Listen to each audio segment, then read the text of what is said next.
Hi all, എല്ലാവർക്കും PSC tips and ട്രിക്സിൻ്റെ പുതിയൊരു ക്ലാസ്സിലേക്ക് സ്വാഗതം. ഇന്നത്തെ ക്ലാസ്സിൽ വളരെയധികം പ്രധാനപ്പെട്ടതും അതുപോലെ കുറച്ചധികം കാര്യങ്ങൾ നമുക്ക് പഠിക്കാനുള്ളതുമായിട്ടുള്ള ധനകാര്യ സ്ഥാപനങ്ങളാണ് നമ്മൾ പഠിക്കുന്നത്.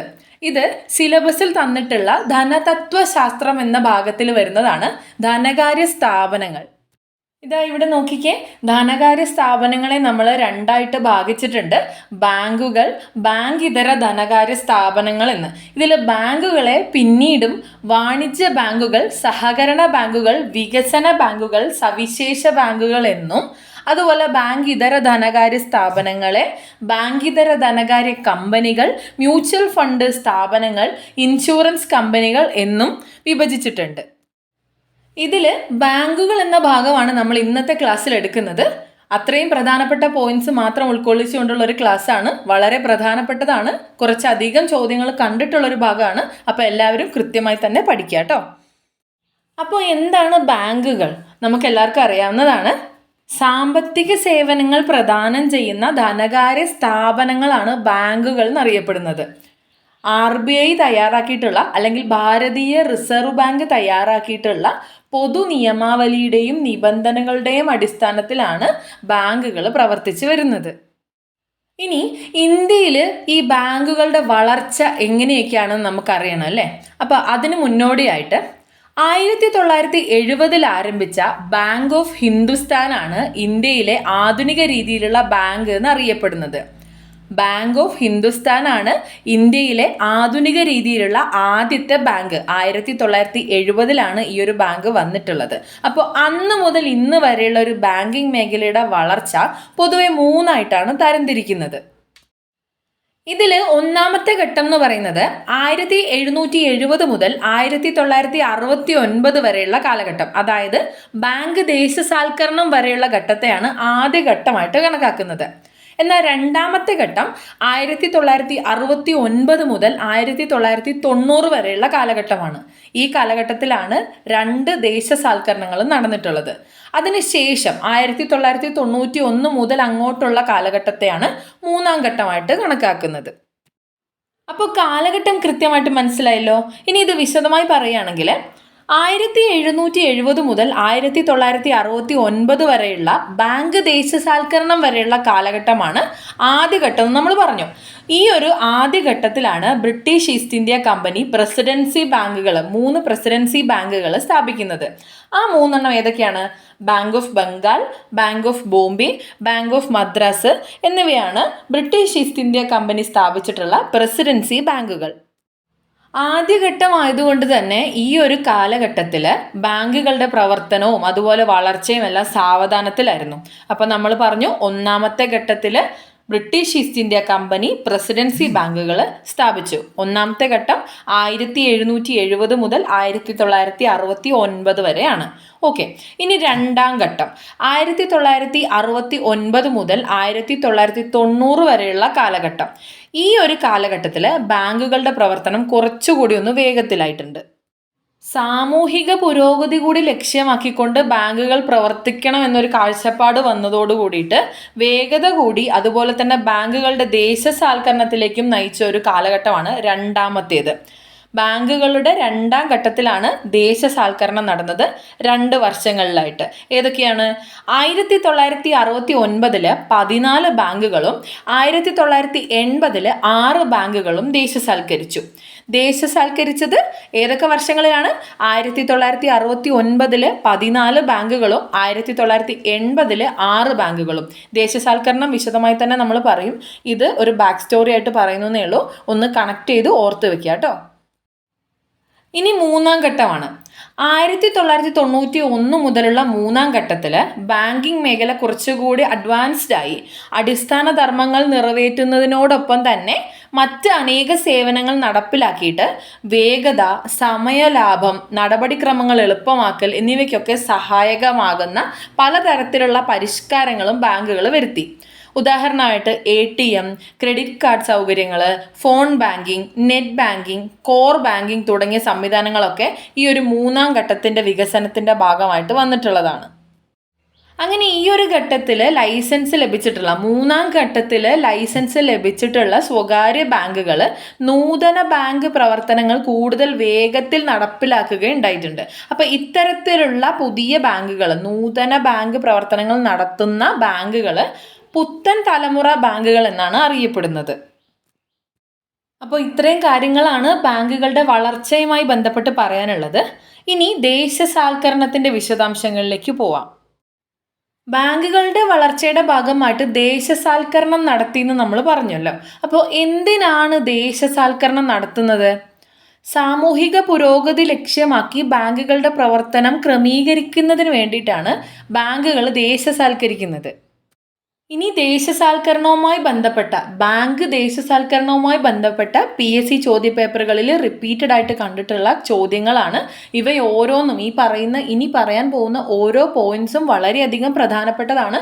കൃത്യമായി എഴുതി വെച്ച് ഓർത്ത് പഠിക്കുക കേട്ടോ. അപ്പോൾ ഒന്നാമത്തെ ബാങ്ക് ദേശസാൽക്കരണം. ആദ്യമായി ബാങ്കുകൾ ഇന്ത്യയിൽ ദേശസാൽക്കരിക്കപ്പെട്ടത് ഏത് വർഷമാണ്? 1969 ജൂലൈ 19 ആദ്യമായി ബാങ്കുകൾ ഇന്ത്യയിൽ ദേശസാൽക്കരിക്കപ്പെട്ടത്. 1969 ജൂലൈ 19. 1969 ദേശസാൽക്കരിക്കപ്പെട്ട ബാങ്കുകൾ എത്ര എണ്ണമാണ്? 14 എണ്ണമാണ് കേട്ടോ. 14 ബാങ്കുകളാണ് 1969 ദേശസാൽക്കരിക്കപ്പെട്ടത്. എന്നാൽ ഈ ഒരു ദേശസാൽക്കരണം നടക്കുമ്പോൾ ഇന്ത്യൻ പ്രധാനമന്ത്രി ആരാണെന്നൊരു ചോദ്യം ഉണ്ടായേക്കാം. ഇന്ദിരാഗാന്ധിയാണ് കേട്ടോ. ഇന്ദിരാഗാന്ധിയാണ് ബാങ്ക് ദേശസാൽക്കരണം നടക്കുമ്പോഴുള്ള ഇന്ത്യൻ പ്രധാനമന്ത്രി. അപ്പോൾ രാഷ്ട്രപതിയോ? VV ഗിരിയാണ് ഒന്നാം ഘട്ട ബാങ്ക് ദേശസാൽക്കരണം നടത്തുമ്പോഴുള്ള ഇന്ത്യൻ രാഷ്ട്രപതി. 50 കോടി ആസ്തിയുള്ള ബാങ്കുകളെയാണ് ഒന്നാം ഘട്ടത്തിൽ ദേശസാൽക്കരണത്തിൻ്റെ ഭാഗമായിട്ട് ഉൾക്കൊള്ളിച്ചിട്ടുണ്ടായിരുന്നത്. അപ്പോൾ എത്ര ബാങ്കുകളായിരുന്നു ഉണ്ടായിരുന്നത്? 14 ബാങ്കുകൾ. ആദ്യമായിട്ട് ദേശസാൽക്കരിക്കപ്പെട്ട വർഷം 1969 ജൂലൈ 19. 14 ബാങ്കുകളാണ്. 50 കോടി ആസ്തിയുള്ള ബാങ്കുകളെയാണ് ഒന്നാം ഘട്ടത്തിൽ ദേശസാൽക്കരിച്ചത്. ബാങ്ക് ദേശസാൽക്കരണം നടക്കുമ്പോൾ, ഒന്നാമത്തെ ബാങ്ക് ദേശസാൽക്കരണം നടക്കുമ്പോൾ ഇന്ത്യൻ പ്രധാനമന്ത്രി ഇന്ദിരാഗാന്ധിയും രാഷ്ട്രപതി VV ഗിരിയുമായിരുന്നു. ഇനി രണ്ടാം ഘട്ട ബാങ്ക് ദേശസാൽക്കരണമാണ്. ഇന്ത്യയിൽ രണ്ടാം ഘട്ട ബാങ്ക് ദേശസാൽക്കരണം നടന്നത് 1980 ഏപ്രിൽ 15. 1980 ഏപ്രിൽ 15 ഇന്ത്യയിൽ രണ്ടാം ഘട്ട ബാങ്ക് ദേശസാൽക്കരണം നടന്നത്. 1980 ദേശസാൽക്കരിക്കപ്പെട്ട ബാങ്കുകളുടെ എണ്ണം 6. 6 ബാങ്കുകളാണ് 1980 ദേശസാൽക്കരിക്കപ്പെട്ടത്. ഇനി രണ്ടാം ഘട്ട ബാങ്ക് ദേശസാൽക്കരണം നടത്തിയ ഇന്ത്യൻ പ്രധാനമന്ത്രി ആരാണ്? ഇന്ദിരാഗാന്ധി തന്നെയായിരുന്നു രണ്ടാം ഘട്ടത്തിലും ബാങ്ക് ദേശസാൽക്കരണം നടത്തിയ ഇന്ത്യൻ പ്രധാനമന്ത്രി. ആ സമയത്തെ രാഷ്ട്രപതി മറ്റൊരാളാണ്, കൃത്യമായി ഓർത്തു വെച്ച് പഠിക്കുക. നീലം സഞ്ജീവ റെഡ്ഡിയാണ് രണ്ടാം ഘട്ട ബാങ്ക് ദേശസാൽക്കരണം നടത്തുമ്പോഴുള്ള ഇന്ത്യൻ രാഷ്ട്രപതി. ഈ രണ്ടാമത്തെ ദേശസാൽക്കരണത്തിൽ 200 കോടി ആസ്തിയുള്ള ബാങ്കുകളെയാണ് ഉൾപ്പെടുത്തിയിട്ടുണ്ടായിരുന്നത്. 200 കോടി ആസ്തിയുള്ള ബാങ്കുകളെയാണ് രണ്ടാം ഘട്ട ദേശസാൽക്കരണത്തിൽ ഉൾപ്പെടുത്തിയിട്ടുണ്ടായിരുന്നത്. അപ്പോൾ ഇന്ത്യയിൽ രണ്ടാം ഘട്ട ബാങ്ക് ദേശസാൽക്കരണം നടന്നത് 1980 ഏപ്രിൽ 15. 6 ബാങ്കുകളാണ് രണ്ടാം ഘട്ട ദേശസാൽക്കരണത്തിൽ ഉൾപ്പെടുത്തിയിട്ടുണ്ടായിരുന്നത്. ആ സമയത്തെ പ്രധാനമന്ത്രി ഇന്ദിരാഗാന്ധിയും രാഷ്ട്രപതി നീലം സഞ്ജീവ് റെഡ്ഡിയുമാണ്. 200 കോടി ആസ്തിയുള്ള ബാങ്കുകളെയാണ് രണ്ടാം ഘട്ടത്തിൽ ദേശസാൽക്കരിച്ചത്. അങ്ങനെ ദേശസാൽക്കരണത്തിന് ശേഷം ആകെ ബാങ്കുകൾ 20. അതിനുശേഷം 1993 new bank of India Punjab national ബാങ്കിൽ ലയിപ്പിച്ചു. അതുകൊണ്ട് തന്നെ ബാങ്കുകളുടെ എണ്ണം 19. അതായത് ദേശസാൽകൃത ബാങ്കായിട്ടുള്ള new bank of India Punjab national ബാങ്കിൽ ലയിച്ചു 1993. അതോടെ ബാങ്കുകളുടെ എണ്ണം 19. ബാങ്ക് ലയനത്തിൻ്റെ കാര്യം പറയുമ്പോൾ 2019 2020 ബാങ്ക് ലയനത്തിൻ്റെ കാര്യം കൂടി നമുക്ക് നോക്കാനുണ്ട്. 2019 2020 ബാങ്ക് ലയനം പ്രഖ്യാപിച്ച ധനകാര്യമന്ത്രി ആരാണെന്നൊരു ചോദ്യം വന്നേക്കാം. നിർമ്മല സീതാരാമനാണ്. 2019 2020 ബാങ്ക് ലയനം പ്രഖ്യാപിച്ച ധനകാര്യമന്ത്രി. ഇനി പഞ്ചാബ് നാഷണൽ ബാങ്കിലേക്ക് തിരിച്ചു വരികയാണെങ്കിൽ എന്താണ് പഞ്ചാബ് നാഷണൽ ബാങ്കിൻ്റെ പ്രത്യേകത എന്നറിയാമല്ലോ. ഇന്ത്യൻ മൂലധനം ഉപയോഗിച്ച് പ്രവർത്തനം ആരംഭിച്ചിട്ടുള്ള ആദ്യത്തെ ബാങ്കാണ് പഞ്ചാബ് നാഷണൽ ബാങ്ക്. അപ്പോൾ പഞ്ചാബ് നാഷണൽ ബാങ്കിനെ കുറിച്ച് വിശദമായി നമുക്കൊന്ന് നോക്കാം. ഇന്ത്യയിലെ ഏറ്റവും വലിയ രണ്ടാമത്തെ പൊതുമേഖലാ വാണിജ്യ ബാങ്കാണ് പഞ്ചാബ് നാഷണൽ ബാങ്ക്. ഇന്ത്യയിലും അതുപോലെ വിദേശത്തുമായിട്ട് 5000-ഓളം ശാഖകൾ പ്രവർത്തിക്കുന്നുണ്ട്. ഇതിൻ്റെ ആസ്ഥാനം ന്യൂഡൽഹിയാണ്. പഞ്ചാബ് നാഷണൽ ബാങ്കിൻ്റെ ആസ്ഥാനം ന്യൂഡൽഹിയാണ്. ഇനി പഞ്ചാബ് നാഷണൽ ബാങ്കുമായി ബന്ധപ്പെട്ട ഏറ്റവും പ്രധാനപ്പെട്ട ഒരു പോയിന്റാണ്, പൂർണ്ണമായും തദ്ദേശീയമായ ആദ്യത്തെ ഇന്ത്യൻ ബാങ്കാണ് Punjab national bank. Punjab national ബാങ്കാണ് പൂർണ്ണമായും തദ്ദേശീയമായ ആദ്യ ഇന്ത്യൻ ബാങ്ക്. പഞ്ചാബ് നാഷണൽ ബാങ്കിൻ്റെ സ്ഥാപകൻ ആരാണ്? ലാലാ ലജ്പത് റായ് ആണ് പഞ്ചാബ് നാഷണൽ ബാങ്കിൻ്റെ സ്ഥാപകൻ, ലാലാ ലജ്പത് റായ്. ഇനി ഇവിടെ 2 വർഷങ്ങൾ കൊടുത്തിട്ടുണ്ട്. ഒന്ന് പഞ്ചാബ് നാഷണൽ ബാങ്ക് സ്ഥാപിച്ചതും രണ്ടാമത് പ്രവർത്തനം ആരംഭിച്ചതുമായിട്ടുള്ള വർഷങ്ങളാണ്. 1894 മെയ് 19 പഞ്ചാബ് നാഷണൽ ബാങ്ക് സ്ഥാപിതമാവുകയും തൊട്ടടുത്ത വർഷം 1895 ഏപ്രിൽ 12 പഞ്ചാബ് നാഷണൽ ബാങ്ക് പ്രവർത്തനം ആരംഭിക്കുകയും ചെയ്തു. അപ്പോൾ 1894 മെയ് 19 പഞ്ചാബ് നാഷണൽ ബാങ്ക് സ്ഥാപിതമായി. 1895 ഏപ്രിൽ 12 പഞ്ചാബ് നാഷണൽ ബാങ്ക് പ്രവർത്തനം ആരംഭിച്ചു. ഓക്കെ അല്ലേ?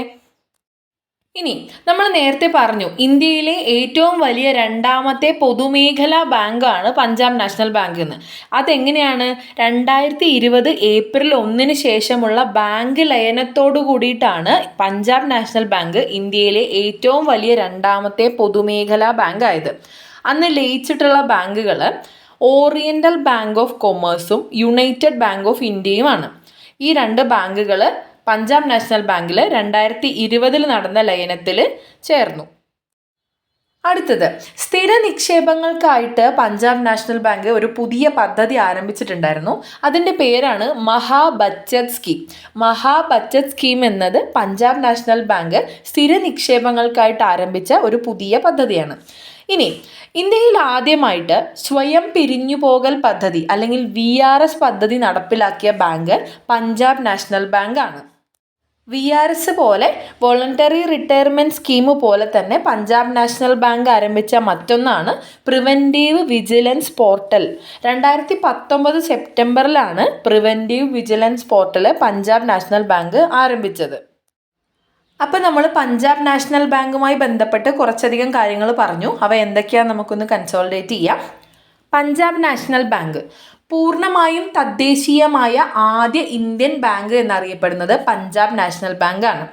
ഇന്ത്യയിലെ ഏറ്റവും വലിയ രണ്ടാമത്തെ പൊതുമേഖലാ വാണിജ്യ ബാങ്കാണ് പഞ്ചാബ് നാഷണൽ ബാങ്ക്. പൂർണ്ണമായും ഇന്ത്യൻ മൂലധനം ഉപയോഗിച്ച് തുടങ്ങിയ ഇന്ത്യൻ ബാങ്കാണ്. സ്ഥാപിച്ചത് 1894 മെയ് 19 പ്രവർത്തനം ആരംഭിച്ചത് 1895 ഏപ്രിൽ 12 125ാമത് വാർഷികം ആഘോഷിച്ചത് 2019 പഞ്ചാബ് നാഷണൽ ബാങ്കിൻ്റെ 125ാമത് വാർഷികം ആഘോഷിച്ചത് 2019 ഈ പഞ്ചാബ് നാഷണൽ ബാങ്കിൻ്റെ സ്ഥാപകൻ ആരാണ്? ലാലാ ലജ്പത് റായ് ആണ് പഞ്ചാബ് നാഷണൽ ബാങ്കിൻ്റെ സ്ഥാപകൻ. ബാങ്കിൻ്റെ ആസ്ഥാനം എവിടെയാണ്? ന്യൂഡൽഹി. പഞ്ചാബ് നാഷണൽ ബാങ്കിൻ്റെ ആസ്ഥാനം ന്യൂഡൽഹിയാണ്. ഇനി സ്ഥിര നിക്ഷേപങ്ങൾക്കായിട്ട് പഞ്ചാബ് നാഷണൽ ബാങ്ക് ഒരു പുതിയ പദ്ധതി ആരംഭിച്ചു. ആ പദ്ധതിയുടെ പേരാണ് മഹാ ബച്ചത് സ്കീം. മഹാ ബച്ചത് സ്കീം. അത് കഴിഞ്ഞ് സ്വയം പിരിഞ്ഞുപോകൽ പദ്ധതി. സ്വയം പിരിഞ്ഞുപോകൽ പദ്ധതി അല്ലെങ്കിൽ VRS പദ്ധതി ഇന്ത്യയിൽ ആദ്യമായി നടപ്പിലാക്കിയ ബാങ്ക് പഞ്ചാബ് നാഷണൽ ബാങ്കാണ്. ഇന്ത്യയിൽ ആദ്യമായി സ്വയം പിരിഞ്ഞുപോകൽ പദ്ധതി നടപ്പിലാക്കിയ ബാങ്ക് പഞ്ചാബ് നാഷണൽ ബാങ്കാണ്. അതിനുശേഷം preventive vigilance portal. Preventive vigilance portal 2019 സെപ്റ്റംബറിൽ ആരംഭിച്ചത് പഞ്ചാബ് നാഷണൽ ബാങ്കിലാണ്. പ്രിവെൻറ്റീവ് വിജിലൻസ് പോർട്ടൽ 2019 സെപ്റ്റംബറിൽ ആരംഭിച്ചത് പഞ്ചാബ് നാഷണൽ ബാങ്കിലാണ്. അപ്പോൾ അത്രയും ക്ലിയർ ആയല്ലോ. അടുത്തതിലേക്ക് പോവാം. നമ്മളിത് എവിടെ നിന്നാണ് ആരംഭിച്ചത്? ബാങ്കുകളെ 4ആയി ഭാഗിച്ചിരിക്കുന്നു എന്ന് പറഞ്ഞിടുന്നതാണ് അല്ലേ? വാണിജ്യ ബാങ്കുകൾ, സഹകരണ ബാങ്കുകൾ, വികസന ബാങ്കുകൾ, സവിശേഷ ബാങ്കുകൾ. അപ്പോൾ അതിലെ വാണിജ്യ ബാങ്കുകളെ കുറിച്ചാണ് ഇനി നമ്മൾ പറയാൻ പോകുന്നത്.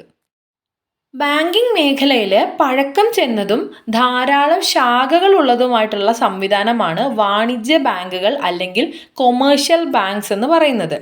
രാജ്യത്തെ സാമ്പത്തിക പ്രവർത്തനങ്ങളിൽ പ്രധാന പങ്ക് വഹിക്കുന്ന ഒന്നാണ് ഈ വാണിജ്യ ബാങ്കുകൾ. ഈ ബാങ്കുകൾ എന്തൊക്കെയാണ് ചെയ്യുന്നത് നോക്കുകയാണെങ്കിൽ, നിക്ഷേപം സ്വീകരിക്കുക, വാണിജ്യം, വ്യവസായം, കൃഷി തുടങ്ങിയവയ്ക്ക് വ്യവസ്ഥകൾക്ക് വിധേയമായിട്ടുള്ള വായ്പകൾ നൽകുകയും ചെയ്യുകയാണ് ഈ വാണിജ്യ ബാങ്കുകളുടെ ഒരു പ്രധാന പ്രവർത്തനം എന്ന് പറയുന്നത്. വാണിജ്യ ബാങ്കുകളെ പൊതുമേഖലാ ബാങ്കുകളെന്നും അതുപോലെ സ്വകാര്യ ബാങ്കുകളെന്നും രണ്ടായിട്ട് തരംതിരിക്കുന്നുണ്ട്.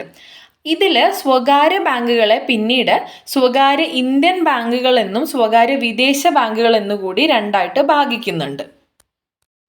ഈ പൊതുമേഖലാ വാണിജ്യ ബാങ്കുകൾ എന്ന് പറയുന്നത് ഭാരതീയ സ്റ്റേറ്റ് ബാങ്കും ദേശസാൽകൃത ബാങ്കുകളും റീജിയണൽ റൂറൽ ബാങ്കും ചേർന്നതാണ് പൊതുമേഖലാ വാണിജ്യ ബാങ്ക്. പൊതുമേഖലാ വാണിജ്യ ബാങ്കിൽ എന്തൊക്കെയാണ് ഉൾപ്പെടുന്നത്? SBIയും ദേശസാൽകൃത ബാങ്കുകളും റീജിയണൽ റൂറൽ ബാങ്കും. ഈ പൊതുമേഖലാ വാണിജ്യ ബാങ്കുകളുടെ ഉടമസ്ഥത പൂർണ്ണമായിട്ടും സർക്കാരിനാണ്. എന്നാൽ സ്വകാര്യ വ്യക്തികളുടെ ഉടമസ്ഥതയിലുള്ള ബാങ്കുകളാണ് സ്വകാര്യ ഇന്ത്യൻ വാണിജ്യ ബാങ്കുകളും സ്വകാര്യ വിദേശ വാണിജ്യ ബാങ്കുകളും. ഉടമസ്ഥത സ്വകാര്യ വ്യക്തിക്കാണെങ്കിലും റിസർവ് ബാങ്കിൻ്റെ നിയന്ത്രണങ്ങൾക്ക് വിധേയമായിട്ടാണ് ഈ ബാങ്കുകൾ പ്രവർത്തിക്കുന്നത്. സ്വകാര്യ വിദേശ വാണിജ്യ ബാങ്കുകൾ എന്താണ്? ഇന്ത്യയിൽ രജിസ്റ്റർ ചെയ്തിട്ടുള്ളതും ആസ്ഥാനം വിദേശത്തുമായിട്ടുള്ള ബാങ്കുകളാണ് സ്വകാര്യ വിദേശ വാണിജ്യ ബാങ്കുകൾ. ഇന്ത്യയിൽ രജിസ്റ്റർ ചെയ്തിട്ടുള്ളതും ആസ്ഥാനം വിദേശത്ത് പ്രവർത്തിക്കുന്നതുമായിട്ടുള്ള ബാങ്കുകളാണ് സ്വകാര്യ വിദേശ വാണിജ്യ ബാങ്കുകൾ എന്ന് പറയുന്നത്. അപ്പോൾ ഇതുവരെ നമ്മൾ പറഞ്ഞത് വാണിജ്യ ബാങ്കുകളെ കുറിച്ചാണ്, കൊമേഴ്ഷ്യൽ ബാങ്ക്സ്. ബാങ്കിംഗ് മേഖലയിൽ പഴക്കം ചെന്നതും ധാരാളം ശാഖകളുള്ളതുമായിട്ടുള്ള ബാങ്കിംഗ് സംവിധാനമാണ് വാണിജ്യ ബാങ്കുകൾ. രാജ്യത്തെ സാമ്പത്തിക പ്രവർത്തനങ്ങളിൽ പ്രധാനപ്പെട്ട പങ്ക് വഹിക്കുന്ന ബാങ്കുകളാണ് വാണിജ്യ ബാങ്കുകൾ. ഈ വാണിജ്യ ബാങ്കുകളെ പൊതുമേഖലാ ബാങ്കുകളെന്നും സ്വകാര്യ ബാങ്കുകളെന്നും തരംതിരിക്കുന്നുണ്ട്. സ്വകാര്യ ബാങ്കുകളെ സ്വകാര്യ ഇന്ത്യൻ ബാങ്കുകളെന്നും സ്വകാര്യ വിദേശ ബാങ്കുകളെന്നും രണ്ടായി തരംതിരിക്കുന്നുണ്ട്. ഇന്ത്യയിൽ രജിസ്റ്റർ ചെയ്തിട്ടുള്ളതും ആസ്ഥാനം വിദേശത്തുമായിട്ട് പ്രവർത്തിക്കുന്ന ബാങ്കുകളാണ് സ്വകാര്യ വിദേശ ബാങ്കുകൾ. ഭാരതീയ സ്റ്റേറ്റ് ബാങ്കും ദേശസാൽകൃത ബാങ്കുകളും റീജിയണൽ റൂറൽ ബാങ്കും ചേർന്നതാണ് പൊതുമേഖലാ വാണിജ്യ ബാങ്കുകൾ എന്നറിയപ്പെടുന്നത്. പൊതുമേഖലാ വാണിജ്യ ബാങ്കുകളുടെ പ്രവർത്തനം നിയന്ത്രിക്കുന്നത് റിസർവ് ബാങ്കാണ്. എന്നാൽ ഈ സ്വകാര്യ ബാങ്കുകളുടെ ഉടമസ്ഥാവകാശം സ്വകാര്യ വ്യക്തികൾക്കാണ് ഉടമസ്ഥാവകാശം എങ്കിലും അതിൻ്റെ നിയന്ത്രണങ്ങൾ റിസർവ് ബാങ്കുമായി ബന്ധപ്പെട്ടാണ്. റിസർവ് ബാങ്കിൻ്റെ നിയന്ത്രണങ്ങൾക്ക് വിധേയമായിട്ടാണ് സ്വകാര്യ ബാങ്കുകൾ പ്രവർത്തിക്കുന്നത്. അപ്പോൾ ഇത്രയും കാര്യങ്ങൾ ഓക്കെ അല്ലേ? നമ്മൾ പറഞ്ഞു പൊതുമേഖലാ വാണിജ്യ ബാങ്കുകൾ SBIയും ദേശസാൽകൃത ബാങ്കുകളും റീജിയണൽ റൂറൽ ബാങ്കുകളും ചേർന്നതാണെന്ന്. അപ്പോൾ എന്താണ് SBIയുടെയും റീജിയണൽ റൂറൽ ബാങ്കിൻ്റെയും പ്രധാനപ്പെട്ട വസ്തുതകൾ എന്ന് നമുക്ക് ആദ്യം നോക്കാം. റീജിയണൽ റൂറൽ ബാങ്ക് അല്ലെങ്കിൽ RRB 1975 സെപ്റ്റംബർ 26 ഇറക്കിയ ഒരു ഓർഡിനൻസിൻ്റെയും അതുപോലെ 1987 RRB ആക്ടിൻ്റെയും വ്യവസ്ഥകൾക്ക് കീഴിലാണ് റീജിയണൽ റൂറൽ ബാങ്കുകൾ സ്ഥാപിക്കപ്പെട്ടത്. റീജിയണൽ റൂറൽ ബാങ്കുകൾ ഇന്ത്യയിലെ വിവിധ സംസ്ഥാനങ്ങളിൽ പ്രാദേശിക തലത്തിൽ പ്രവർത്തിക്കുന്ന ഇന്ത്യൻ ഷെഡ്യൂൾഡ് വാണിജ്യ ബാങ്കുകളാണ്, അതായത് സർക്കാർ ബാങ്കുകളാണ്. അടിസ്ഥാന ബാങ്കിങ്, സാമ്പത്തിക സേവനങ്ങൾ എന്നിവ ഉപയോഗിച്ചിട്ട് പ്രാഥമികമായി ഇന്ത്യയിലെ ഗ്രാമീണ മേഖലകളിൽ സേവനം ചെയ്യുക എന്നതാണ് ഈ ഒരു ബാങ്കിൻ്റെ ലക്ഷ്യം എന്ന് പറയുന്നത്. റീജിയണൽ റൂറൽ ബാങ്ക് സ്ഥാപിതമായ വർഷം 1975 October 2 1975 October 2 regional rural bank സ്ഥാപിതമായത്. ഈ റീജിയണൽ റൂറൽ ബാങ്ക് തന്നെയാണ് ഗ്രാമീൺ ബാങ്ക് എന്ന് അറിയപ്പെടുന്നത് കേട്ടോ. അപ്പോൾ ഇത് രണ്ടും ഒന്ന് തന്നെയാണെന്ന് മനസ്സിലാക്കി വെക്കുക. ഗ്രാമീണ ബാങ്ക് എന്നറിയപ്പെടുന്ന ബാങ്ക് റീജിയണൽ റൂറൽ ബാങ്ക് തന്നെയാണ്. ഇനി റീജിയണൽ റൂറൽ ബാങ്ക് ആക്ട് നിലവിൽ വന്ന വർഷം ഏതാണ്? തൊട്ടടുത്ത വർഷം. റീജിയണൽ റൂറൽ ബാങ്ക് സ്ഥാപിതമായ വർഷം 1975. ഈ ഒരു ആക്ട് നിലവിൽ വന്നത് 1976. റീജിയണൽ റൂറൽ ബാങ്ക് ആക്ട് നിലവിൽ വന്നത് 1976. ഇനി റീജിയണൽ റൂറൽ ബാങ്ക് നിലവിൽ വരാൻ കാരണമായിട്ടുള്ള കമ്മിറ്റി ഏതാണെന്നുള്ള ചോദ്യം വന്നു കഴിഞ്ഞാൽ എന്താണ് അതിൻ്റെ ഉത്തരം? നരസിംഹം കമ്മിറ്റിയാണ് കേട്ടോ. നരസിംഹം കമ്മിറ്റിയുടെ ശുപാർശ പ്രകാരം രൂപീകൃതമായ ബാങ്കാണ് regional rural bank. Regional rural bank നിലവിൽ വരാൻ കാരണമായ കമ്മിറ്റി ഏതാണ്? നരസിംഹം കമ്മിറ്റി. നരസിംഹം കമ്മിറ്റിയുടെ ശുപാർശ പ്രകാരമാണ് റീജിയണൽ റൂറൽ ബാങ്ക് നിലവിൽ വന്നിട്ടുള്ളത്. അപ്പോൾ അങ്ങനെയുള്ള റീജിയണൽ റൂറൽ ബാങ്ക് അല്ലെങ്കിൽ RRB ആദ്യമായി ആരംഭിച്ചത് എവിടെയാണ്? മൊറാദാബാദിലാണ് കേട്ടോ. ഉത്തർപ്രദേശിലുള്ള മൊറാദാബാദിലാണ് ആദ്യ റീജിയണൽ റൂറൽ ബാങ്ക് ആരംഭിച്ചത്. അപ്പോൾ അതിൽ നിന്ന് തന്നെ കണക്ട് ചെയ്ത് പഠിക്കാം. ഏറ്റവും കൂടുതൽ RRBs ഉള്ള, ഏറ്റവും കൂടുതൽ റീജിയണൽ റൂറൽ ബാങ്കുകളുള്ള സംസ്ഥാനം ഉത്തർപ്രദേശാണ്. അപ്പോൾ അങ്ങനെയാണെങ്കിൽ റീജിയണൽ റൂറൽ ബാങ്കുകൾ ഇല്ലാത്ത സംസ്ഥാനങ്ങൾ ഏതൊക്കെയാണെന്ന് നോക്കി വയ്ക്കാം. ഏറ്റവും ചെറിയ സംസ്ഥാനങ്ങളായിട്ട് കണക്കാക്കുന്ന സിക്കിമും ഗോവയും ആണ് റീജിയണൽ റൂറൽ ബാങ്കുകൾ ഇല്ലാത്ത സംസ്ഥാനങ്ങൾ. 2 സംസ്ഥാനങ്ങളിലാണ് റീജിയണൽ റൂറൽ ബാങ്കുകൾ ഇല്ലാത്തത്, സിക്കിമും ഗോവയാണത്. കൃത്യമായി ഓർത്ത് വെക്കുക. ഏറ്റവും കൂടുതൽ RRBs ഉള്ള സംസ്ഥാനം ഉത്തർപ്രദേശുമാണ്. ആദ്യത്തെ RRB വന്നത് ഉത്തർപ്രദേശിലെ മൊറാദാബാദിലാണ്. ഓക്കെ. റീജിയണൽ റൂറൽ ബാങ്ക് എന്ന് പറയുന്നത്, പൊതുവെ ഗ്രാമീണ ബാങ്ക് എന്ന് പറയുന്നത് പാവങ്ങൾക്ക് ജാമ്യവസ്തു ഇല്ലാതെ തന്നെ ചെറുകിട വായ്പകൾ നൽകിയിട്ട് അതിലൂടെ അവരെ സാമ്പത്തിക സ്വയം പര്യാപ്തത നേടാൻ സഹായിക്കുന്ന ഒരു ധനകാര്യ സ്ഥാപനമാണെന്ന് പറഞ്ഞല്ലോ. അപ്പോൾ ഇനി നമ്മൾ പഠിക്കാൻ പോകുന്നത് ഒരു പുതിയ പേരാണ് മുഹമ്മദ് യൂനുസ്. ഒരു ബംഗ്ലാദേശി സാമ്പത്തിക ശാസ്ത്രജ്ഞനും ഗ്രാമീണ ബാങ്കിൻ്റെ സ്ഥാപകനുമാണ് ഈ മുഹമ്മദ് യൂനുസ് എന്ന് പറയുന്ന വ്യക്തി. ഇദ്ദേഹത്തിനും അതുപോലെ ഗ്രാമീണ ബാങ്കിനും സംയോജിതമായിട്ട് 2006 സമാധാനത്തിനുള്ള നോബൽ സമ്മാനം ലഭിക്കുകയുണ്ടായി. അപ്പോൾ ഈ ഒരു ചോദ്യം വളരെ പ്രസക്തമാണ്. ഗ്രാമീണ ബാങ്കുകളുടെ ശില്പി എന്ന് PSC ചോദ്യപേപ്പറുകളിൽ കണ്ടിട്ടുണ്ട്. ഗ്രാമീണ ബാങ്കുകളുടെ ശില്പി എന്ന് പറയുന്നത് മുഹമ്മദ് യൂനുസ് ആണ്. ഓർത്തിരിക്കുക, ഗ്രാമീണ ബാങ്കുകളുടെ ശില്പി മുഹമ്മദ് യൂനുസ് ആണ്. ഇനി പ്രധാനപ്പെട്ട മറ്റൊരു പോയിന്റാണ് പറയുന്നത്, ഇന്ത്യയിലെ ഏറ്റവും വലിയ ഗ്രാമീണ ബാങ്ക് ഏതാണ്? ഇന്ത്യയിലെ ഏറ്റവും വലിയ ഗ്രാമീണ ബാങ്ക് കേരള ഗ്രാമീണ ബാങ്കാണ് കേട്ടോ. കേരളത്തിലെ നോർത്ത് മലബാർ ഗ്രാമീണ ബാങ്കും സൗത്ത് മലബാർ ഗ്രാമീണ ബാങ്കും ലയിച്ചുണ്ടായ പുതിയ ബാങ്കാണ് കേരള ഗ്രാമീണ ബാങ്ക്. കേരളത്തിലെ നോർത്ത് മലബാർ ഗ്രാമീണ ബാങ്കും സൗത്ത് മലബാർ ഗ്രാമീണ ബാങ്കും ലയിച്ചുണ്ടായ പുതിയ ബാങ്കാണ് കേരള ഗ്രാമീണ ബാങ്ക് കേട്ടോ. കേരള ഗ്രാമീണ ബാങ്ക് സ്ഥാപിതമായ വർഷം എന്നാണ്? 2013 ജൂലൈ 8. നമ്മൾ പറഞ്ഞു അല്ലേ, സൗത്ത് മലബാർ ഗ്രാമീണ ബാങ്കും നോർത്ത് മലബാർ ഗ്രാമീണ ബാങ്കും തമ്മിൽ ലയിപ്പിച്ച് കേരള ഗ്രാമീണ ബാങ്ക് രൂപീകൃതമായ വർഷം 2013 ജൂലൈ 8 ആണ്. അപ്പോൾ എന്നാണ് കേരള ഗ്രാമീണ ബാങ്ക് സ്ഥാപിതമായത്? 2013 ജൂലൈ 8 കേരള ഗ്രാമീണ ബാങ്കിൻ്റെ ആസ്ഥാനം എവിടെയാണ്? മലപ്പുറത്താണ് കേട്ടോ. മലപ്പുറത്താണ് കേരള ഗ്രാമീണ ബാങ്കിൻ്റെ ആസ്ഥാനം വരുന്നത്. ഇനി ആ ഒരു ബാങ്കിൻ്റെ, കേരള ഗ്രാമീണ ബാങ്കിൻ്റെ പ്രധാന സ്പോൺസർ എന്നറിയപ്പെടുന്നത് കാനറ ബാങ്കാണ്. കാനറ ബാങ്കാണ് കേരള ഗ്രാമീണ ബാങ്കിൻ്റെ പ്രധാന സ്പോൺസർ. ഇനി ആപ്തവാക്യം എന്താണെന്ന് നോക്കാം. കേരള ഗ്രാമീണ ബാങ്കിൻ്റെ ആപ്തവാക്യം എന്നത് കേരളത്തിൻ്റെ സ്വന്തം ബാങ്ക് എന്നാണ്. കേരളത്തിൻ്റെ സ്വന്തം ബാങ്ക് എന്നാണ് കേരള ഗ്രാമീണ ബാങ്കിൻ്റെ ആപ്തവാക്യം. ഇന്ത്യയിലെ ഏറ്റവും വലിയ റീജിയണൽ റൂറൽ ബാങ്കാണ് കേരള ഗ്രാമീണ ബാങ്ക്. നമ്മൾ പറഞ്ഞു, ഇന്ത്യയിലെ ഏറ്റവും വലിയ ഗ്രാമീണ ബാങ്കാണ് കേരള ഗ്രാമീൺ ബാങ്ക്. ഓക്കെ, നമ്മളിവിടെ എന്തൊക്കെയാണ് പറഞ്ഞത്? കേരള ഗ്രാമീണ ബാങ്ക് സ്ഥാപിതമായ വർഷം 2013 ജൂലൈ 8 സൗത്ത് മലബാർ ഗ്രാമീൺ ബാങ്കും നോർത്ത് മലബാർ ഗ്രാമീണ ബാങ്കും തമ്മിൽ ലയിപ്പിച്ചാണ് കേരള ഗ്രാമീൺ ബാങ്ക് 2013 ജൂലൈ 8 രൂപീകൃതമായത്. കേരള ഗ്രാമീൺ ബാങ്കിൻ്റെ ആസ്ഥാനം മലപ്പുറത്താണ്. കേരള ഗ്രാമീൺ ബാങ്കിൻ്റെ പ്രധാന സ്പോൺസർ കാനറ ബാങ്കാണ്. കേരള ഗ്രാമീൺ ബാങ്കിൻ്റെ ആപ്തവാക്യം കേരളത്തിൻ്റെ സ്വന്തം ബാങ്ക് എന്നാണ്. ഇന്ത്യയിലെ ഏറ്റവും വലിയ റീജിയണൽ റൂറൽ ബാങ്ക് അല്ലെങ്കിൽ ഏറ്റവും വലിയ ഗ്രാമീണ ബാങ്ക് കേരള ഗ്രാമീൺ ബാങ്കാണ്. ഓക്കെ ആണല്ലോ. ഇനി നമുക്ക് SBI ബാങ്കിനെ കുറിച്ച് പഠിക്കാം. State bank of India. ഇന്ത്യയിലെ ഏറ്റവും വലിയ പൊതുമേഖലാ വാണിജ്യ ബാങ്കാണ് SBI. ഈ ഒരു SBI ബാങ്കിൻ്റെ ചരിത്രം വളരെ ചുരുക്കി പറയുകയാണെങ്കിൽ, ഒരുപാട് കാര്യങ്ങൾ ഇതിൻ്റെ നടുക്കുണ്ട്.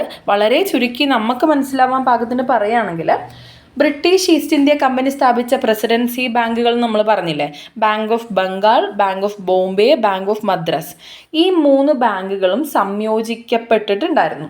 ഇങ്ങനെ പുനഃസംഘടിപ്പിക്കപ്പെട്ട ബാങ്കിങ് സ്ഥാപനത്തിൻ്റെ പേര് ഇംപീരിയൽ ബാങ്ക് ഓഫ് ഇന്ത്യ എന്നാക്കി മാറ്റി. അതിനുശേഷം ഈ ഒരു imperial bank of India joint stock കമ്പനിയായിട്ട് തന്നെയാണ് മുന്നോട്ട് പോയിട്ടുണ്ടായിരുന്നത്. സർക്കാരിൻ്റെ പങ്കാളിത്തമില്ലാത്ത ജോയിൻ്റ് സ്റ്റോക്ക് കമ്പനിയായിട്ടാണ് ഇംപീരിയൽ ബാങ്ക് ഓഫ് ഇന്ത്യ മുന്നോട്ട് പോയിട്ടുണ്ടായിരുന്നത്. അതേ തുടർന്ന് കുറേ വർഷങ്ങൾക്ക് ശേഷം 1955 July 1 imperial bank of India state bank of India ആയിട്ട് മാറുകയാണ് ഉണ്ടായത്. അപ്പോൾ ഇതാണ് അതിൻ്റെ ഒരു ചരിത്രം, വളരെ ചുരുങ്ങിയ രീതിയിൽ പറഞ്ഞിട്ടുള്ള ഒരു ചരിത്രം എന്ന് പറയുന്നത്. ഈ ഒരു ചരിത്രം പറഞ്ഞത് നമുക്കൊരു കണക്ഷൻ കിട്ടാൻ വേണ്ടിയിട്ടാണ് കേട്ടോ. ഇനി SBI ബാങ്കിനെ കുറിച്ച് ഒരുപാട് ചോദ്യങ്ങൾ PSC ഇതിന് മുന്നോടിയായിട്ട് ചോദിച്ചിട്ടുണ്ട്. അതുകൊണ്ട് തന്നെ ഇതെല്ലാം വളരെ പ്രധാനപ്പെട്ടതാണ്. SBI ന്ന് ഉത്തരം വരുന്ന ഒരുപാട് ചോദ്യങ്ങളുണ്ട്. അവ നമുക്ക് ഓരോന്നോരോന്നായിട്ട് നോക്കാം. പ്രധാനപ്പെട്ടവയെല്ലാം ഞാനിവിടെ കൊടുത്തിട്ടുണ്ട്. അപ്പോൾ കൃത്യമായി ഇതെല്ലാം എഴുതി വെച്ച് ഓർത്തിരിക്കുക. ഇന്ത്യയിലെ ഏറ്റവും വലിയ പൊതുമേഖലാ വാണിജ്യ ബാങ്ക് ഏതാണ്? SBI ആണ്. ഇന്ത്യയിലെ ഏറ്റവും കൂടുതൽ ശാഖകളുള്ള ബാങ്കും SBI തന്നെയാണ്. ഇന്ത്യക്ക് പുറത്ത് ഏറ്റവും കൂടുതൽ ശാഖകളുള്ള ഇന്ത്യൻ ബാങ്കും SBI തന്നെയാണ്. അപ്പോൾ എന്തൊക്കെ പറഞ്ഞു? ഇന്ത്യയിലെ ഏറ്റവും വലിയ പൊതുമേഖലാ വാണിജ്യ ബാങ്ക് SBI ആണ്.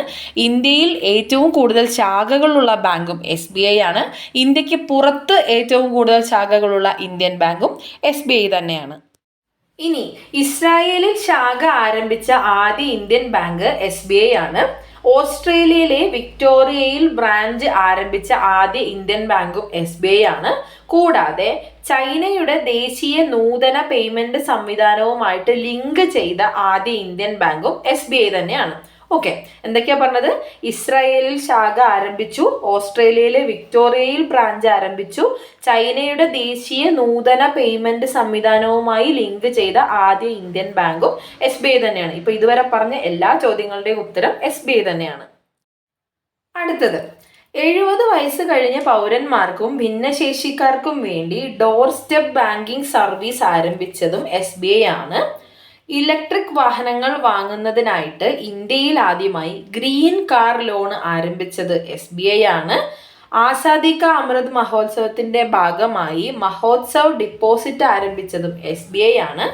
മൊബൈൽ സാങ്കേതിക വിദ്യയിലൂടെ വീട്ടിൽ നിന്ന് ജോലികൾ ചെയ്യാനുള്ള സൗകര്യം ആരംഭിച്ച ബാങ്കും SBI ആണ്. ഇത് കൂടാതെ ഇലക്ട്രൽ ബോണ്ടുകൾ ഇഷ്യൂ ചെയ്യുന്നതിന് അധികാരമുള്ള ബാങ്കും SBI ആണ്. ഇത്രയും കാര്യങ്ങൾ ക്ലിയർ ആയല്ലോ. അപ്പോൾ നമ്മൾ എന്തൊക്കെയാണ് പറഞ്ഞത്? 70 വയസ്സ് കഴിഞ്ഞ പൗരന്മാർക്കും ഭിന്നശേഷിക്കാർക്കും വേണ്ടി ഡോർ സ്റ്റെപ്പ് ബാങ്കിങ് സർവീസ് ആരംഭിച്ചതും ഇലക്ട്രിക് വാഹനങ്ങൾ വാങ്ങുവാനായി ഇന്ത്യയിൽ ആദ്യമായി ഗ്രീൻ കാർ ലോൺ ആരംഭിച്ചതും SBI ആണ്. അമൃത് മഹോത്സവത്തിന്റെ ആസാദി കാ അമൃത് മഹോത്സവത്തിന്റെ ഭാഗമായിട്ട് ഉത്സവ് ഡെപ്പോസിറ്റ് ആരംഭിച്ചതും SBI ആണ്. മൊബൈൽ സാങ്കേതിക വിദ്യയിലൂടെ വീട്ടിൽ നിന്ന് ജോലി ചെയ്യുവാനുള്ള സൗകര്യം ആരംഭിച്ചതും SBI ബാങ്കാണ്. ഇത് കൂടാതെ ഇലക്ട്രൽ ബോണ്ടുകൾ ഇഷ്യൂ ചെയ്യുന്നതിന് അധികാരമുള്ള ബാങ്കും SBI ആണ്. ഇത്രയും കാര്യങ്ങൾ ഓർത്തു വെക്കുക. ആപ്തവാക്യങ്ങൾ ചോദിക്കുന്നത് PSCയുടെ ഒരു രീതിയാണല്ലേ. അപ്പോൾ SBIയുടെ ആപ്തവാക്യം എന്താണെന്ന് നമ്മൾ അറിഞ്ഞിരിക്കണം. പ്യുവർ ബാങ്കിങ് നത്തിങ് എൽസ് എന്നതാണ് SBIയുടെ ആപ്തവാക്യം. പ്യുവർ ബാങ്കിങ് നത്തിങ് എൽസ് എന്നതാണ് SBIയുടെ ആപ്തവാക്യം. ഇനി ഇംപീരിയൽ ബാങ്ക് ഓഫ് ഇന്ത്യ സ്ഥാപിക്കുന്നതിൽ പ്രധാന പങ്ക് വഹിച്ച ഒരു സാമ്പത്തിക ശാസ്ത്രജ്ഞനുണ്ട്. അദ്ദേഹത്തിൻ്റെ പേരും നമ്മൾ കൃത്യമായി ഓർത്ത് വെക്കണം. JM കെയ്ൻസ് എന്നാണ്. JM കെയ്ൻസ് ആണ് ഇംപീരിയൽ ബാങ്ക് ഓഫ് ഇന്ത്യ സ്ഥാപിക്കുന്നതിൽ പ്രധാന പങ്ക് വഹിച്ച സാമ്പത്തിക ശാസ്ത്രജ്ഞൻ. ഇനി SBIയുടെ ആസ്ഥാനം എവിടെയാണ് സ്ഥിതി ചെയ്യുന്നത്? മുംബൈയിലാണ് കേട്ടോ. മുംബൈയിലാണ് SBIയുടെ ആസ്ഥാനം സ്ഥിതി ചെയ്യുന്നത്. ഇനി imperial bank state bank of ഇന്ത്യയുടെ പഴയ പേരാണ്. നമ്മളിപ്പോൾ നേരത്തെ ചരിത്രം പറഞ്ഞപ്പോൾ പറഞ്ഞിരുന്നു. സ്റ്റേറ്റ് ബാങ്ക് ഓഫ് ഇന്ത്യയുടെ പഴയ പേരാണ് ഇംപീരിയൽ ബാങ്ക്. ഈ ഒരു ഇംപീരിയൽ ബാങ്ക് സ്ഥാപിതമായത് എപ്പോഴാണ്? 1921 ജനുവരി 27 ഇംപീരിയൽ ബാങ്ക് ഓഫ് ഇന്ത്യ സ്ഥാപിതമായത് 1921 ജനുവരി 27 ഇനി imperial bank state bank of India എന്ന് പുനർനാമകരണം ചെയ്യപ്പെട്ടത് എന്നാണ്? 1955 July 1 imperial bank state bank of India എന്ന് പുനർനാമകരണം ചെയ്യപ്പെട്ടത് 1955 ജൂലൈ 1 SBIയുമായി ബന്ധപ്പെട്ട് നമ്മൾ ഒരുപാട് കാര്യങ്ങൾ ഇവിടെ പറഞ്ഞു. ഇന്ത്യയിലെ ഏറ്റവും വലിയ പൊതുമേഖലാ വാണിജ്യ ബാങ്കാണ്. ഇന്ത്യയിലെ ഏറ്റവും കൂടുതൽ ശാഖകളുള്ള ബാങ്കാണ്. ഇന്ത്യക്ക് പുറത്തും ഏറ്റവും കൂടുതൽ ശാഖകളുള്ള ഇന്ത്യൻ ബാങ്കാണ് SBI. ഇസ്രായേലിൽ ശാഖ ആരംഭിച്ച ആദ്യ ഇന്ത്യൻ ബാങ്കാണ് SBI. ഓസ്ട്രേലിയയിലെ വിക്ടോറിയയിൽ ബ്രാഞ്ച് ആരംഭിച്ച ആദ്യ ഇന്ത്യൻ ബാങ്കും SBI ആണ്. ചൈനയുടെ ദേശീയ നൂതന പേയ്മെൻറ്റ് സംവിധാനവുമായി ലിങ്ക് ചെയ്ത ആദ്യ ഇന്ത്യൻ ബാങ്കും SBI ആണ്. 70 വയസ്സ് കഴിഞ്ഞ പൗരന്മാർക്കും ഭിന്നശേഷിക്കാർക്കും വേണ്ടി ഡോർ സ്റ്റെപ്പ് ബാങ്കിംഗ് സർവീസ് ആരംഭിച്ചതും SBI ആണ്.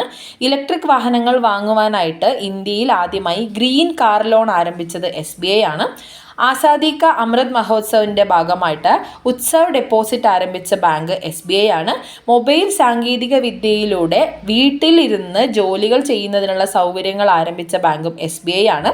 ഇലക്ട്രൽ ബോണ്ടുകൾ ഇഷ്യൂ ചെയ്യുന്നതിന് അധികാരമുള്ള ബാങ്കും SBI ആണ്. ഇന്ത്യയിലെ ആദ്യത്തെ ഒഴുകുന്ന ATM സ്ഥാപിച്ച ബാങ്കും SBI ആണ്. SBIയുടെ ആപ്തവാക്യം എന്നത് പ്യുവർ ബാങ്കിങ് നത്തിങ് എൽസ് എന്നതാണ്. ഇംപീരിയൽ ബാങ്ക് ഓഫ് ഇന്ത്യ സ്ഥാപിക്കുന്നത് 1921 ജനുവരി 27 ഈ ഒരു ഇംപീരിയൽ ബാങ്ക് ഓഫ് ഇന്ത്യ SBIയുടെ പഴയ പേരായിട്ടാണ് കണക്കാക്കുന്നത്. ഇംപീരിയൽ ബാങ്ക് ഓഫ് ഇന്ത്യ സ്ഥാപിക്കുന്നതിൽ പ്രധാന പങ്ക് വഹിച്ച സാമ്പത്തിക ശാസ്ത്രജ്ഞൻ JM കെയ്ൻസ് ആണ്. SBIയുടെ ആസ്ഥാനം വരുന്നത് മുംബൈയിലാണ്. Imperial bank state bank of India എന്ന് പുനർനാമകരണം ചെയ്യപ്പെട്ടത് 1955 ജൂലൈ 1 അപ്പോൾ ഇത്രയും ഓക്കെ ആണല്ലോ. SBIയെ കുറിച്ചുള്ള കുറച്ചുകൂടി ചോദ്യങ്ങളുണ്ട്. SBIയുടെ നിലവിലെ ചെയർമാൻ ആരാണ്? ദിനേശ് കുമാർ ഖാരയാണ്. ദിനേശ് കുമാർ ഖാരയാണ് SBIയുടെ നിലവിലെ ചെയർമാൻ. ഇനി SBIയുടെ ആദ്യത്തെ മലയാളി ചെയർമാൻ ആരാണ്? ജോൺ മത്തായി. ജോൺ മത്തായിയാണ് SBIയുടെ ആദ്യ മലയാളി ചെയർമാൻ. ഇനി SBIയുടെ ആദ്യ വനിതാ ചെയർപേഴ്സൺ ആരാണ്? അരുന്ധതി ഭട്ടാചാര്യ. അരുന്ധതി ഭട്ടാചാര്യയാണ് SBIയുടെ ആദ്യ വനിതാ ചെയർപേഴ്സൺ. ഇനി ടാഗോറും രവീന്ദ്രനാഥ ടാഗോറും SBIയുമായി കണക്ട് ചെയ്യുന്ന ഒരു ചോദ്യം PSC ചോദിക്കാറുണ്ട്. പത്രപരസ്യത്തിൽ SBIയുടെ കസ്റ്റമറായി പ്രത്യക്ഷപ്പെടുന്ന കവി ആരാണ് എന്നുള്ളതാണ്. ടാഗോറാണ്. പത്രപരസ്യത്തിൽ SBIയുടെ കസ്റ്റമറായി പ്രത്യക്ഷപ്പെടുന്ന ദേശീയ കവിയാണ് ടാഗോർ. അടുത്തത് യോനോ SBI. നമ്മളെല്ലാവരും കേട്ടിട്ടുണ്ടെന്ന് നമുക്ക് അറിയാവുന്നതാണ്. ഉപഭോക്താക്കൾക്കായിട്ട് SBI ആരംഭിച്ച ആപ്ലിക്കേഷനാണ് YONO application. You only need one എന്നുള്ളതാണ് യോനോയുടെ ഫുൾ ഫോം വരുന്നത്. ഉപഭോക്താക്കൾക്കായിട്ട് SBI ആരംഭിച്ച ആപ്ലിക്കേഷനാണ് യോനോ. ഇനി SBI ആരംഭിച്ച കാർഡ്ലെസ് ക്യാഷ് വിത്ഡ്രോവൽ സർവീസാണ് യോനോ ക്യാഷ്. അത് കണക്റ്റഡ് ആയിട്ട് പഠിക്കാവുന്നതാണ്. അടുത്തത് യോനോ മർച്ചൻ്റ് ആണ്. എന്താണ് യോനോ മർച്ചൻ്റ്?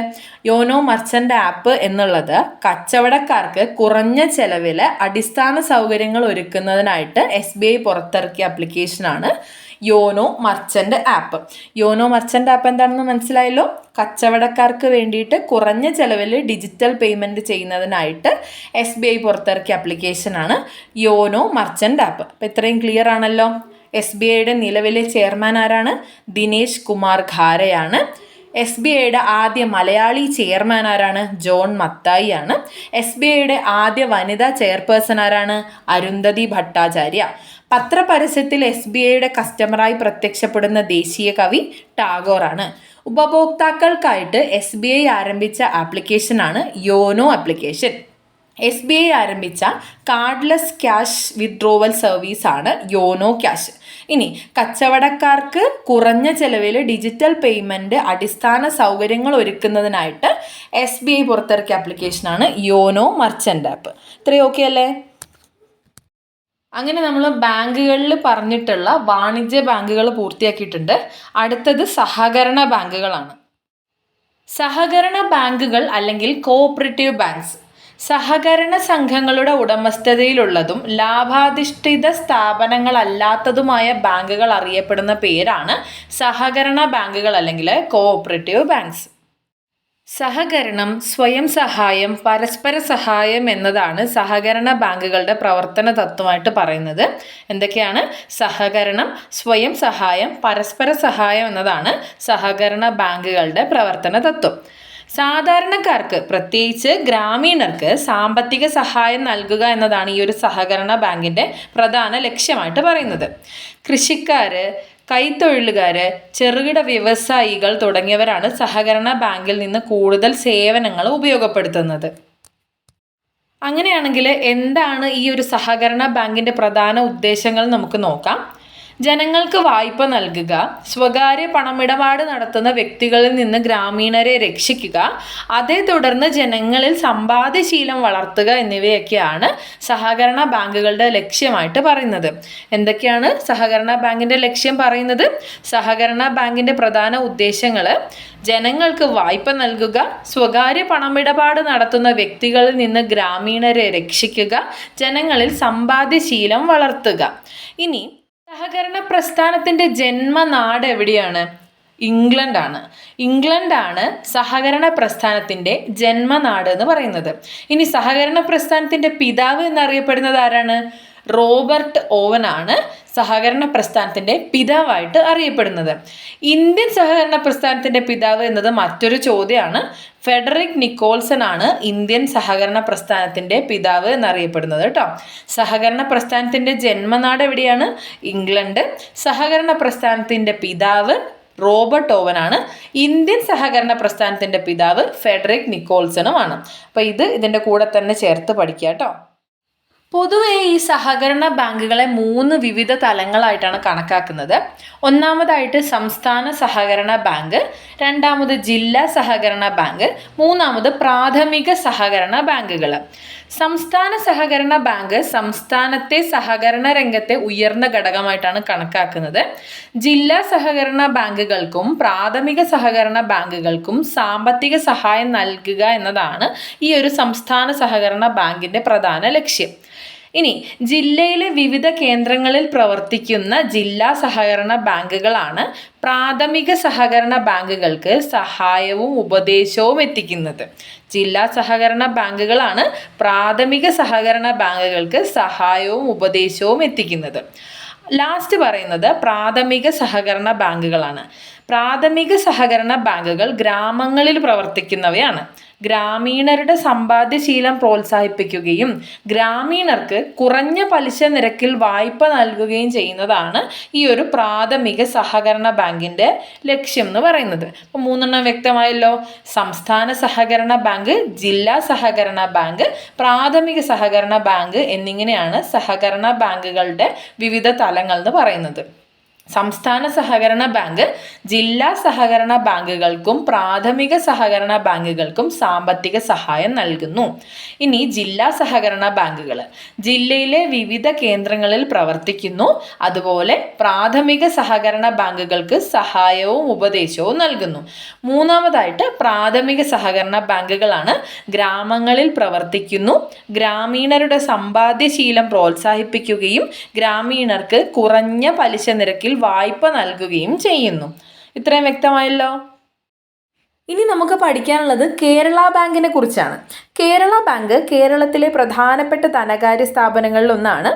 വിവിധ ജില്ലകളിലെ സഹകരണ ബാങ്കുകളും കേരള സ്റ്റേറ്റ് കോഓപ്പറേറ്റീവ് ബാങ്കും ഒന്നിച്ചു ചേർന്നാണ് കേരള ബാങ്ക് രൂപീകരിച്ചത്. സംസ്ഥാനത്തുള്ള ഗ്രാമീണ നഗര ജനസമൂഹങ്ങൾക്ക് സമഗ്രമായിട്ടുള്ള ബാങ്കിങ് സേവനങ്ങൾ നൽകുക എന്ന ലക്ഷ്യത്തോടെയാണ് ഈ ഒരു കേരള ബാങ്ക് രൂപീകരിച്ചത്. നമ്മൾ പറഞ്ഞു അല്ലേ, ജില്ലാ സഹകരണ ബാങ്കുകളും സംസ്ഥാന സഹകരണ ബാങ്കും സംയോജിച്ചാണ് കേരള ബാങ്ക് രൂപപ്പെട്ടത് എന്ന്.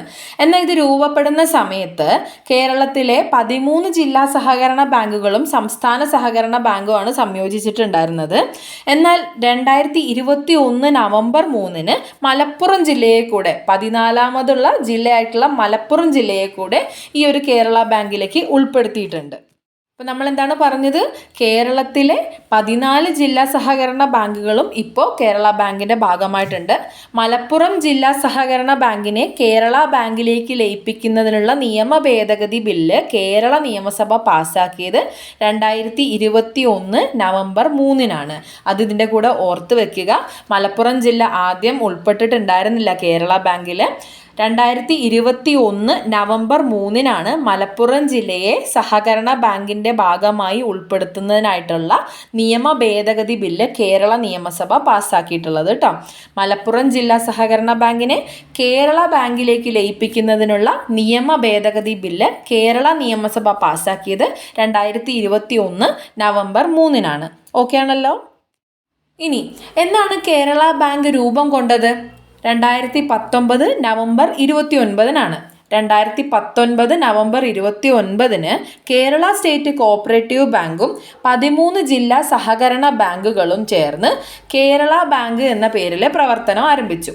ഈ ഒരു കേരള കോഓപ്പറേറ്റീവ് ബാങ്കിൻ്റെ രൂപീകരണത്തെക്കുറിച്ച് വിശദമായിട്ട് പഠനം നടത്താനായിട്ട് കേരള സർക്കാർ ഒരു കമ്മിറ്റി രൂപീകരിച്ചിട്ടുണ്ടായിരുന്നു. അതാണ് പ്രൊഫസർ MS ശ്രീറാം കമ്മിറ്റി. എന്താണ് ആ കമ്മിറ്റിയുടെ പേര്? Professor MS Sreeram committee. ഏത് കമ്മിറ്റിയുടെ നിർദ്ദേശപ്രകാരമാണ് കേരള ബാങ്ക് രൂപം കൊണ്ടത് എന്നൊരു ചോദ്യം വരികയാണെങ്കിൽ അതിൻ്റെ ഉത്തരമായിട്ട് പറയുന്നത് MS ശ്രീറാം കമ്മിറ്റിയാണ്. ക്ലിയർ ആണല്ലോ? കേരള ബാങ്കിൻ്റെ ആസ്ഥാനം എവിടെയാണ്? തിരുവനന്തപുരമാണ് കേട്ടോ. കേരള ബാങ്കിൻ്റെ ആസ്ഥാനം തിരുവനന്തപുരമാണ്. കേരള ബാങ്ക് രൂപം കൊണ്ട ദിവസം നമ്മൾ പഠിച്ചു. 2019 നവംബർ 29-ന് കേരള ബാങ്കിൻ്റെ ആസ്ഥാനം തിരുവനന്തപുരമാണെന്ന് പഠിച്ചു. ഇനി കേരള ബാങ്കിൻ്റെ ആദ്യ CEO ആരാണ്? PS രാജനാണ് കേട്ടോ. PS രാജനാണ് കേരള ബാങ്കിൻ്റെ ആദ്യ CEO. ഇതോടൊപ്പം ചേർത്ത് മറ്റൊരു കാര്യം കൂടെ പഠിക്കാനുണ്ട്. കേരള കോഓപ്പറേറ്റീവ് ബാങ്കിൻ്റെ രൂപീകരണം പ്രായോഗിക തലത്തിൽ നടപ്പിലാക്കുന്നതിനായിട്ട് ഒരു ടാസ്ക് ഫോഴ്സ് രൂപീകരിച്ചിട്ടുണ്ടായിരുന്നു. ഈ ഒരു ടാസ്ക് ഫോഴ്സിൻ്റെ ചെയർമാൻ VR രവീന്ദ്രനാഥാണ്. ഇദ്ദേഹം മുൻ chief general manager of NABARD ആയിരുന്നു VR രവീന്ദ്രനാഥ്. കേരള കോഓപ്പറേറ്റീവ് ബാങ്കിൻ്റെ രൂപീകരണം പ്രായോഗിക തലത്തിൽ നടപ്പിലാക്കുന്നതിനായിട്ട് രൂപീകരിച്ച ടാസ്ക് ഫോഴ്സിൻ്റെ ചെയർമാൻ VR രവീന്ദ്രനാഥ് ആയിരുന്നു. അപ്പോൾ നമ്മളിവിടെ എന്തൊക്കെ പഠിച്ചു? കേരള ബാങ്ക് സംസ്ഥാന സഹകരണ ബാങ്കുകളും 14 ജില്ലാ ബാങ്കുകളും ചേർന്നാണ് കേരള ബാങ്ക് രൂപീകരിച്ചത്. ഏത് കമ്മിറ്റിയുടെ നിർദ്ദേശപ്രകാരമാണ് കേരള ബാങ്ക് രൂപം കൊണ്ടത്? MS ശ്രീറാം കമ്മിറ്റിയുടെ. ഇനി കേരള ബാങ്ക് രൂപം കൊണ്ട ദിവസം 2019 നവംബർ 29. കേരള ബാങ്കിൻ്റെ ആസ്ഥാനം എവിടെയാണ്? തിരുവനന്തപുരത്താണ് കേരള ബാങ്കിൻ്റെ ആസ്ഥാനം. ആരാണ് കേരള ബാങ്കിൻ്റെ ആദ്യ CEO? PS രാജനാണ്. PS രാജനാണ് കേരള ബാങ്കിൻ്റെ ആദ്യ CEO. ഓക്കെ അല്ലേ? അപ്പോൾ നമ്മളിന്ന് ധനകാര്യ സ്ഥാപനങ്ങളുമായി എന്തൊക്കെ കാര്യങ്ങൾ പഠിച്ചു? ധനകാര്യ സ്ഥാപനങ്ങളെ രണ്ടായി ഭാഗിക്കുന്നു എന്ന് പറഞ്ഞു. ബാങ്കുകളും ബാങ്കിതര ധനകാര്യ സ്ഥാപനങ്ങളും. ബാങ്കുകളിൽ 4ആയിട്ടാണ് വിഭജിച്ചിട്ടുള്ളത്. വാണിജ്യ ബാങ്കുകളും സഹകരണ ബാങ്കുകൾ, വികസന ബാങ്കുകൾ, സവിശേഷ ബാങ്കുകൾ. ഇതിൽ വാണിജ്യ ബാങ്കുകളും സഹകരണ ബാങ്കുകളുമാണ് പ്രധാനമായും നമ്മളിന്ന് പൂർത്തിയാക്കിയിട്ടുള്ളത്. ഇത് തുടങ്ങുന്നത് ബാങ്കുകളും അവയുടെ ഒരു വളർച്ചാ കാലഘട്ടവും, പിന്നെ ബാങ്കുകളെ കുറിച്ച് വളരെ ബേസിക് ആയിട്ടുള്ള കുറച്ച് ചെറിയ ചരിത്രവും, ബാങ്ക് ദേശസാൽക്കരണം, അതിനെ തുടർന്ന് നമ്മൾ പഞ്ചാബ് നാഷണൽ ബാങ്കും വിശദാംശങ്ങളും പഠിച്ചു. അതിനുശേഷം വാണിജ്യ ബാങ്കുകളെ വിശദമായി തന്നെ പഠിച്ചു. പിന്നീട് വാണിജ്യ ബാങ്കിൽ പറഞ്ഞിട്ടുള്ള റീജിയണൽ റൂറൽ ബാങ്കും, തുടർന്ന് കേരള ഗ്രാമീൺ ബാങ്കും, അതിനുശേഷം SBI സ്റ്റേറ്റ് ബാങ്ക് ഓഫ് ഇന്ത്യയും നമ്മൾ പഠിച്ചു. അതിൻ്റെ വിശദാംശങ്ങളും PSC ചോദിക്കാറുള്ള SBIയുടെ ചോദ്യങ്ങളും നമ്മൾ പഠിച്ചിട്ടുണ്ട്. അത് കഴിഞ്ഞ് രണ്ടാമത്തെ ഭാഗം, ബാങ്കുകളിൽ രണ്ടാമത് വരുന്നത് സഹകരണ ബാങ്കുകളാണ്. സഹകരണ ബാങ്കും അതിൻ്റെ വിശദാംശങ്ങളും പഠിച്ചു. തുടർന്ന് നമ്മൾ കേരള ബാങ്കും പഠിച്ചു. അപ്പോൾ ഇത്രയും കാര്യങ്ങളാണ് ഇന്നത്തെ വീഡിയോയിൽ നമ്മൾ ഉൾക്കൊള്ളിച്ചിട്ടുള്ളത്. എല്ലാം കൃത്യമായി തന്നെ പഠിക്കുക. എല്ലാം വളരെയധികം ഇമ്പോർട്ടൻ്റ് ആയിട്ടുള്ള പോയിന്റ്സ് തന്നെയാണ്. അപ്പോൾ അടുത്ത ക്ലാസ്സുമായിട്ട് വരുന്നത് വരെ എല്ലാവരും ഇതെല്ലാം തീർത്ത് വൃത്തിയായി പഠിച്ചു വെച്ചിരിക്കുക. അപ്പോൾ എല്ലാവർക്കും താങ്ക് യു സോ മച്ച്.